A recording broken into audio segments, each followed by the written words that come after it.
এনএফআইটিইউ এর পশ্চিমবঙ্গ রাজ্য সভাপতি বুম্বা মুখার্জির নেতৃত্বে একটি প্রতিনিধি দল ইসিএল এর নবনিযুক্ত সিএমডি শ্রী সতীশ ঝা এর সঙ্গে একটি নতুন সূচনামূলক বৈঠকে মিলিত হয়।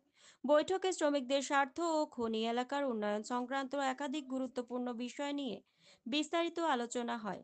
সিএমডি শ্রী সতীশ ঝা শ্রমিক সংগঠনের উত্থাপিত সমস্যাগুলির প্রতি ইতিবাচক দৃষ্টিভঙ্গি দেখান এবং সমাধানের আশ্বাস প্রদান করেন।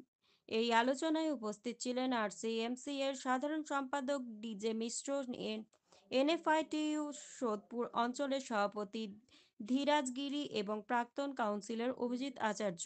বৈঠকটি ভবিষ্যতে শ্রমিকদের দাবি দাওয়ার পূরণের গুরুত্বপূর্ণ ভূমিকা পালন করবে বলেই আশা করা হচ্ছে। বৈঠকের পর এনএফআইটিইউ নেতৃত্বে জানান, শ্রমিকদের উন্নতি এবং সমস্যা সমাধানের জন্য সংগঠন সর্বদাই প্রস্তুত এবং ইসিএল কর্তৃপক্ষের সঙ্গে আরও যৌথ উদ্যোগ নেওয়ার পরিকল্পনা করা হবে।